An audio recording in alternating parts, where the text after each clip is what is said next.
Добрый вечер, в эфире «Тайм-аут». В спортивной жизни столицы, впрочем, как и по всей республике, наблюдается некоторое затишье. Летние игры прошли, а зимние еще не начинались. Баскетбол. Ему не нужны ни лед, ни снег. Нужны зрители. И надо с честью отметить, что все 6 встреч, которые Сыктывкарская «Заряночка» провела у себя дома с командами Набережных Челнов, Казани и Вологды, проходили при полных трибунах. Другое дело, что зрители были не удовлетворены игрой «Заряночки». Впрочем, и сама команда «Заряночка» вместе с ее главным тренером обеспокоены началом неудачного сезона.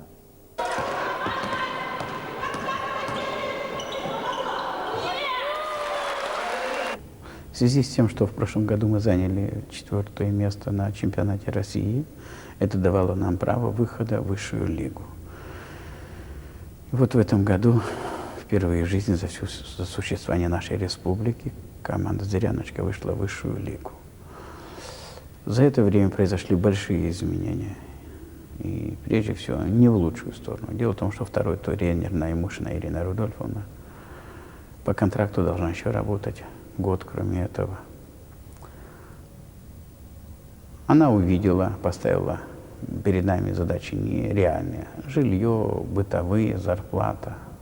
То, что лично я, как директор, не смог этим обеспечить. Она уехала из Сыктывкара и увезла с собой дочь свою, которая сейчас выступает в команде «Волна» Ленинградский, Санкт-Петербург, в Суперлиге.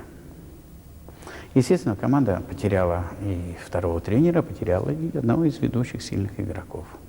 Хотя она, несмотря на то, что она молодая. В этом году включили мы одну девочку, привезли ее из Иванова, Ведля, Наташу. Она уже в конце сезона выступала у нас. Она очень еще школьница. Результаты еще пока очень-очень слабенькие. А так, в принципе, команда не укрепилась. Я, как тренер, не сумел в этом году подготовить команду так, как хоть в предыдущие годы. Дело в том, что учебно-тренировочную подготовку мы начали с 15 июля. И вот до сентября месяца. Не хватило времени, маленький промежуток времени. Мы провели сбор по общей физической подготовке, по специальной, а вот по игровой не сумели. Не хватило времени, так как, например, в прошлом году мы начинали сезон игровой только конец октября, а тут пришлось начать в начале сентября. Первый старт, первые игры с тяжелой командой Казани, которая уже 3-й сезон играет в высшей лиге. Но ничего не сумели мы показать то, даже что мы можем. Следующие мы сыграли с командой Набережные Челны, мы там сыграли 1-1. И вот позавчера мы провели тур с командой Вологды, тоже сыграли 1-1. Очень сложно сейчас играть, потому что большие проблемы, прежде всего финансовые вопросы коснулись команды очень сильно. Вплоть до того, что сейчас жаловаться ни на кого нельзя, потому что вся республика, вся Россия, и в том числе и жители нашего города, и плохо финансирование, денег в бюджете нет. И представьте себе игрок, который тренируется по 2 раза в день, по 6-7 часов. На 200 тысяч пропитаться не может. Это нереально. Нам дают зарплату в виде аванса. Вы знаете, что на 2-3 месяца задерживается зарплата. Это одна из основных бед. Поэтому очень часто девчонки порой приходят голодные на занятия. И выдать отработать максимально, как требует настоящая тренировка, не получается. Следующий вариант. Помогает нам и Министерство по спорту помогает, и город нам пока помогает. Но финансирование настолько мизерное, что даже я вам даже не знаю вам сказать. Это как будто мы стоим на одной ноге, и чуть-чуть ветер дунет, мы падаем.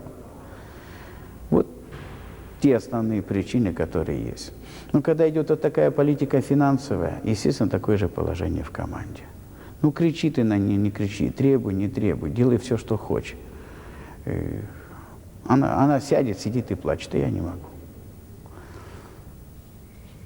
В команде доходит до анекдота. Тот игрок, который не попадает в десятку команды, в основной состав 10 игроков, и если у него есть хорошая спортивная обувь, то он вынужден дать форму тому игроку, который попал. Нету обмундирования, нету формы, нету ничего. Если так оно будет продолжаться, я вынужден буду отказаться от команды. Потому что это игра с ветряной мельницей. Еще один Дон Кихот. Я ставил об этом руководство республики, руководство города перед этим. Выхода лично я не вижу больше. Насчет каких-то спонсоров в настоящее время ничего нету. Кстати, впервые вот на этих играх с 5-6 октября действительно там был спонсор Жеребцов. Он предложил, говорит, вот я хочу поощрить команду города Воркуты. Я говорю, почему Воркуты? Ведь ты же житель Сыктывкара. Ну тогда из Сыктывкара. Ну даже, будем так говорить, спонсорские. Конечно, спонсор что хочу, то делает. Ну представьте себе, он наших наградил 2 пары кроссовки, а там видеоаппаратуру подарить. Сравните, одно с другим не сладится. Так что больше спонсоров нету. И за всю историю мы получили впервые 2 пары кроссовок. За что я ему хочу сказать, даже и за это спасибо. Ну, а поймите меня, из 2 пар это не означает, что команда одета обута. И дело в том, что если мы играли в первой лиге, можно было, будем так говорить, идти на каком-то среднем уровне. Дело в том, что на уровне первой лиги мы смотримся неплохо. А более высокое место высшей лиги требует и более качественное отношение к этому делу. И самих игроков, и самого подхода, и какие-то администрации, команды в целом. Это совсем другой уровень.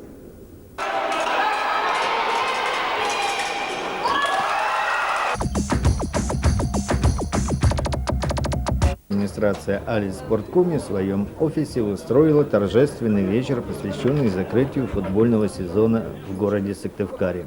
Были приглашены игроки футбольных команд Али Спорт в полном составе, капитаны и лучшие игроки других команд.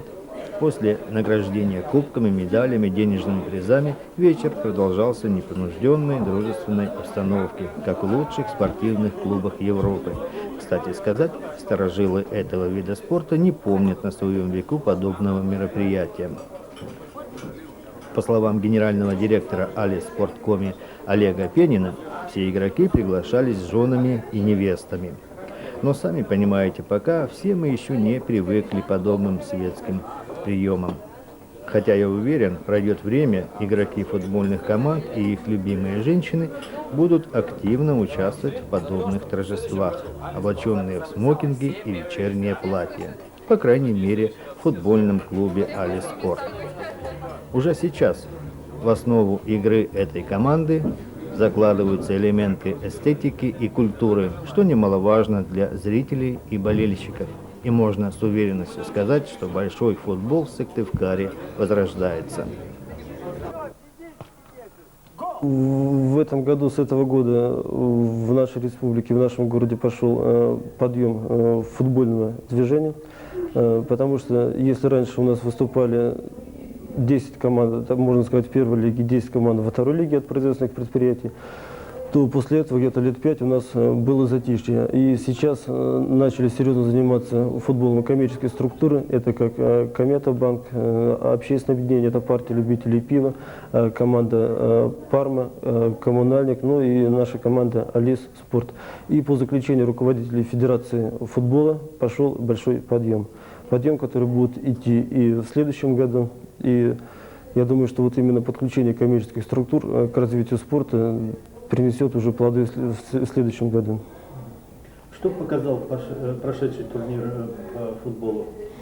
Ну, прошедший турнир показал, что более мобильными в организаторских способностях являются все-таки футбольные команды коммерческих структур. Это, как я говорил, наши команды Алис Спорт, Комета Банк, Парма. Ну, также хотелось бы отметить ветеранов футбольного движения, это команда ЛДК, которая по-прежнему успешно выступает, ну, благодаря их тренерам и их организаторам. Ну и в будущем, как и во всем мире, я думаю, что все-таки спортивное движение будет держаться на поддержке коммерческих структур. Как создалась футбольная команда Алиспорт?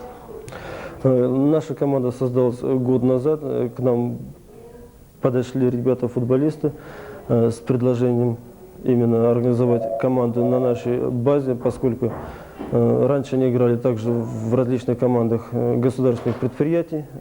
Все предприятия отказались от них, и ребята оказались, ну, так сказать, вдалеке от спорта, не связанного с футболом. Мы заключили с ними устный контракт, предварительно то, что мы попробуем первый год поработать. Мы будем финансировать аренду залов, взносы соревнований, формы, ну и все необходимые остальные условия для нормальной работы команды. Год оказался успешным, команда заняла первое место в чемпионате города и завоевала Кубок города по футболу.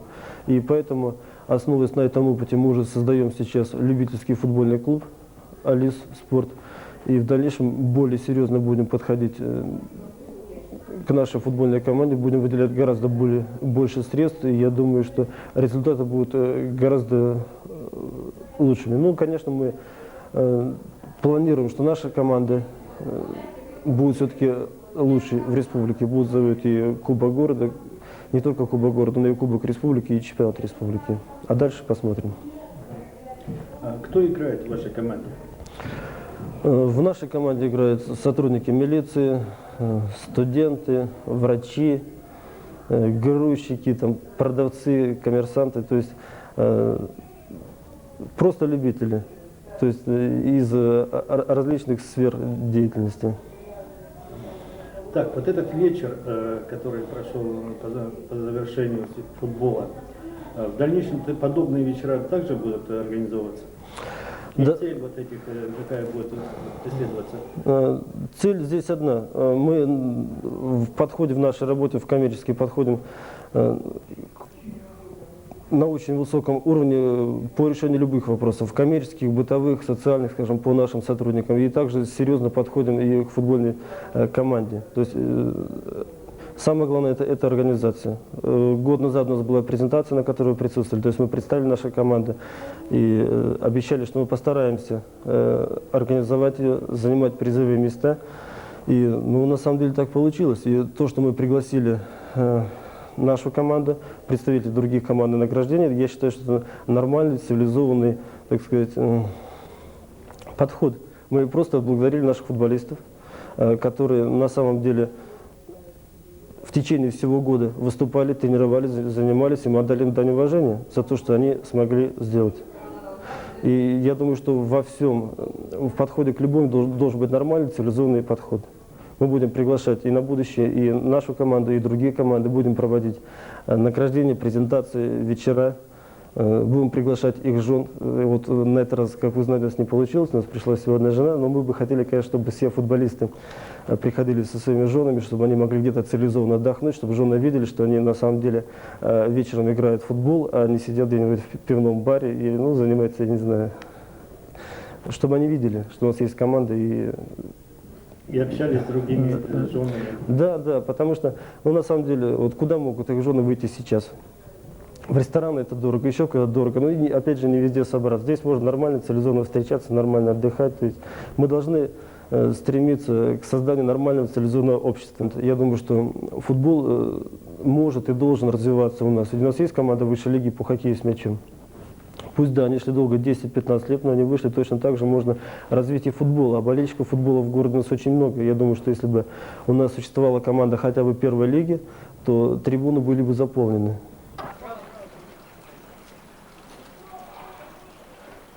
Будем надеяться, что предстоящим летом Трибуны центрального стадиона города Сыктывкара будут заполнены зрителями этого прекрасного вида спорта, как футбол. Продолжаем наш выпуск. В минувшие выходные произошли два спортивных события. В зале профессионального лицея номер 8 состоялся 5-й республиканский фестиваль борьбы самбо и дзюдо на призы знатных строителей Сыктывкара. Более 70 участников приехало в столицу из Воркуты, Ухты, Усинска, Микуня, Щелья-Юра. В результате двухдневной упорной борьбы места между командами распределились следующим образом. Победителями стали хозяева, сыктывкарцы. Второе место заняла усинская команда и третье у спортсменов Ухты. В это же время на площади Ломоносова соревновались картингисты. Этот турнир уже традиционный и проводится в преддверии Дня автомобилиста. 3 команды боролись за победу из Нижнего Одесса и 2 из Сыктывкара. К сожалению, финансовые трудности не позволили приехать спортсменам из Печоры, Воркуты, Усинска. А в соревнованиях участвовали в 3 возрастных категориях 25 картингистов. Сильнейшей оказалась сыктывкарская команда «Фанкар», иначе фанатики картинга. В воскресенье победителей этих гонок, а также республиканского чемпионата по картингу ждали поздравления и заслуженные награды. Ну вот на сегодня и все. Будьте счастливы. До следующей встречи в четверг.